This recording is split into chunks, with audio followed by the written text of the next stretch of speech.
Baik, bertemu lagi di mata kuliah algoritma dan pemrograman 2. Dan di video kali ini kita akan melanjutkan pembahasan kita masih di tipe data terstruktur, di mana kita sudah membahas beberapa topik sebelum video ini. Antara lain kita sudah membahas tentang tipe data record, set, yang sudah kita lalui di video-video sebelumnya. Hari ini kita akan membahas tipe data terstruktur selanjutnya, yaitu tipe data array, atau dalam bahasa Indonesia biasa disebut dengan larit. Nah, tipe data ini merupakan tipe data yang memiliki urutan atau indeks yang biasa digunakan untuk menyimpan data, di mana data yang disimpan adalah data yang tipe datanya sama. Berbeda dengan record, di mana setiap komponen itu bisa memiliki tipe data yang berbeda. Sedangkan set hampir sama dengan larit, tapi berbeda karena dia tidak memandang urutan. Dia memperhatikan data-data yang dikumpulkan itu dianalogikan seperti sebuah himpunan. Sedangkan file merupakan tipe data yang layaknya sebuah dokumen, sehingga header dan konten dimilikinya, sehingga data-data yang ditulis bisa dimasukkan atau bisa di string ke dalam sebuah file atau dokumen. Hari ini kita akan membahas tentang array, atau dalam bahasa Indonesia biasa kita sebut dengan larit. Larit ini merupakan salah satu tipe data terstruktur yang biasanya dibedakan dengan dua jenis larit, yaitu larit satu dimensi dan larit multidimensi atau dua dimensi dan lebih. Secara lebih jauh, tipe data array atau larit ini merupakan tipe data terstruktur yang menyimpan sekumpulan nilai dengan urutan-urutan yang melekat di dalamnya, sehingga ketika ingin mengakses data tersebut kita bisa mengakses melalui nilai urutannya atau yang kita sebut dengan indeks. Pada umumnya larit yang digunakan adalah larit satu dimensi, sedangkan untuk kasus yang lebih kompleks kita bisa menggunakan dua dimensi atau lebih yang biasa disebut dengan larit multidimensi. Sintaks dalam penggunaannya dalam bahasa pemrograman Pascal sederhana, kita bisa pakai kata kunci type kalau kita ingin mendefinisikan sebagai sebuah tipe data. Maka kita pakai kata kunci type, kemudian nama laritnya apa, lalu kita bisa langsung pakai operator sama dengan ini membedakan antara tipe dan variabel. Kemudian kata kuncinya array, lalu pakai operator buka kurung sikus seperti ini. Kemudian kita tambahkan nilai indeks awal titik dua kali, lalu indeks akhir. Kemudian diakhiri dengan kata kunci of, lalu tipe data yang dipakai untuk disimpan di dalam larit. Secara lebih jauh bisa saya analogikan seperti ini, di mana satu ini merupakan indeks. Sebagai contoh ya, satu ini merupakan indeks, sedangkan data ke satu ini merupakan data yang disimpan.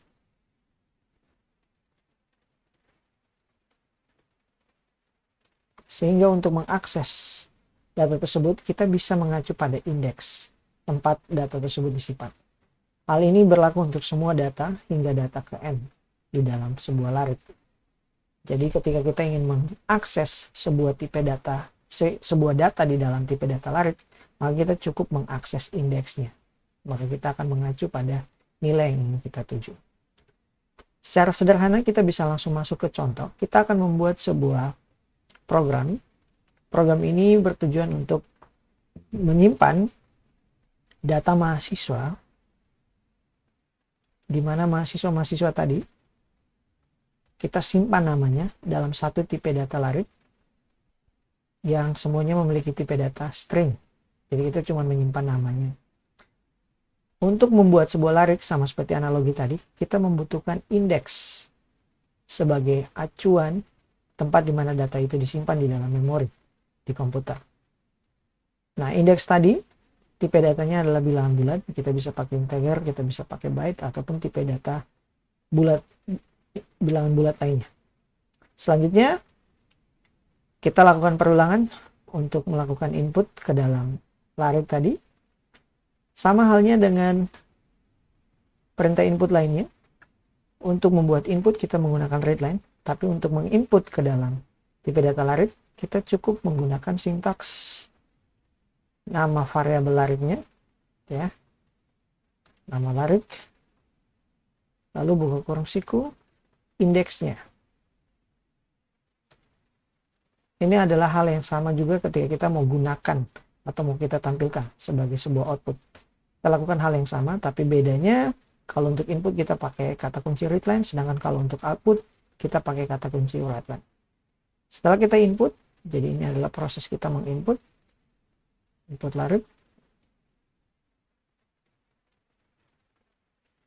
Selanjutnya kita akan menampilkan isi larit. Caranya hampir sama. Yang kita ubah cuma perintahnya saja. Jadi ini untuk output. Kita menampilkan isi larit. Supaya lebih jelas kita akan langsung buat programnya. Kita masuk ke program kita. Oke, seperti biasa kita buat dulu unit yang akan kita gunakan, yaitu user CRT, di mana kita akan gunakan unit CRT untuk membersihkan layar. Lalu kita langsung deklarasikan saja sebagai sebuah variabel. Variabel larit yang kita maksudkan adalah mahasiswa, di mana tipe datanya adalah array. Kemudian indeksnya itu dimulai dari 1 sampai 5.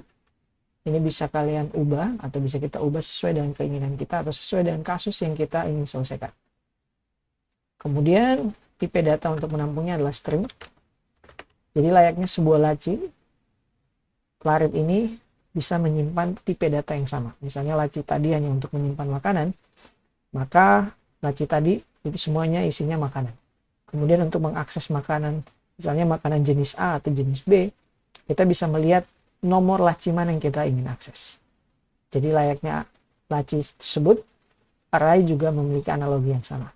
Jadi waktu kita ingin mengakses sebuah nilai yang kita simpan di dalam array atau laci-laci yang memiliki indeks tadi, maka kita cukup mengacu pada indeksnya saja. Kemudian, karena kita membutuhkan indeks, maka kita perlu deklarasikan variabel indeks. Dalam hal ini adalah bilangan bulat. Kemudian, mulai. Kita bersihkan layar dulu. Kita buat dulu untuk inputnya. Ya, jadi kita buat komentar biar lebih jelas. Ini untuk input larit. Untuk menginput kita bisa pakai perulangan for, di mana variabel indeksnya kita pakai variabel indeks 1 to 5. Ini bisa dilakukan sesuai dengan yang kita mau. Kemudian karena kita akan mengeksekusi lebih dari satu baris perintah, maka kita pakai begin dan end. Yang kita lakukan adalah pertama-tama kita tampilkan dulu teksnya. Kita akan tampilkan mahasiswa ke berapa, ya, mahasiswa ke yang sesuai dengan indeks. Lalu kita pakai sama dengan, untuk segera kita ketik nanti nilainya atau datanya itu di sebelah dari teks yang kita munculkan. Jadi dia adanya di akhir teks. Kemudian readline kita simpan di dalam variabel mahasiswa dengan indeksnya mengacu pada variabel, pada nilai dari variabel indeks di dalam perulangan for do yang sudah kita buat. Kemudian setelah kita menginput semua datanya, kita tampilkan isi dari larit tersebut. Kita buat dulu komentarnya untuk mempermudah. Output larit. Sama, kita buat juga perulangan for do. Lalu 1 hingga 5. Kita lakukan. Jangan lupa titik koma. Kita bisa langsung tulis dengan writeline saja. Nah, karena ini perintahnya cuma satu baris, kita bisa hapus n titik komanya. Jadi mungkin kita selesaikan ini saja dulu. Jadi kita bisa tulis isi data larit, ya, siswa dengan indeks ke, kita tampilkan indeksnya. Itu kita bisa langsung tulis sama dengan kita akses larit mahasiswa tadi, mahasiswa dalam kurung indeks. Oke.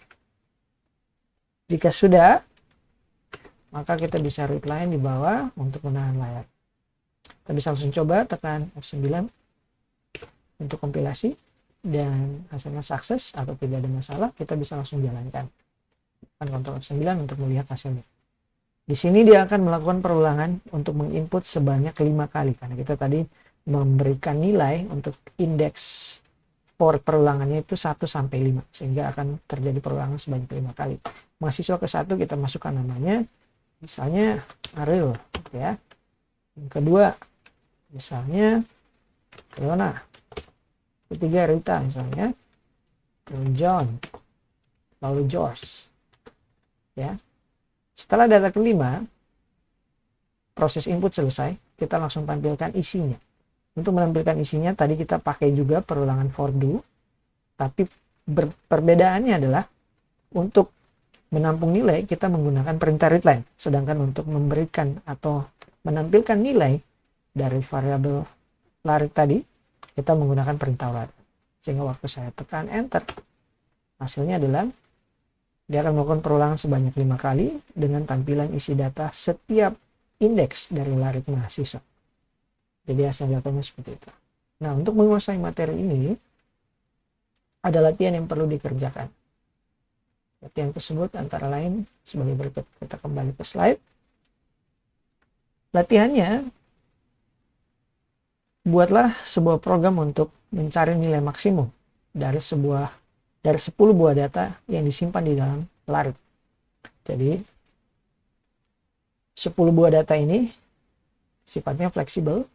Kalau misalnya saya ketikkan 5, maka jadinya 5 data. Kalau saya ketikkan 15, maka jadinya 15 data. Jadi tergantung dari inputan kita, mau seberapa banyak data yang kita masukkan. Ini sebagai contoh, misalnya kita ingin 10 buah data yang disimpan. Nah, tentukan algoritma yang tepat bagaimana caranya menyelesaikan soal ini, di mana ketika kita mengetikkan setiap data hingga data sebanyak n kali, atau 10 kali, 5 kali, atau 15 kali, data-data tadi itu kemudian dilihat nilainya, lalu ditampung nilai yang paling maksimum dari 10 data yang sudah dimasukkan. Jadi misalnya dimasukkan 2, lalu dimasukkan 5, maka yang maksimum pasti 5. Dimasukkan 1, yang maksimum pasti tetap 5. Ketika dimasukkan lagi 8, yang maksimum berubah, jadinya 8. Ketika masukkan 11, yang tadinya 8, maksimumnya sekarang 11. Kemudian 23, yang tadinya 11 jadinya 23, dan seterusnya. Sehingga nilai maksimum dari 10 buah data yang dimasukkan itu adalah 23, di mana dia disimpan pada larik dengan indeks ke-6. Nah, silakan selesaikan soal ini, dan kita akan bahas pada video pertemuan selanjutnya.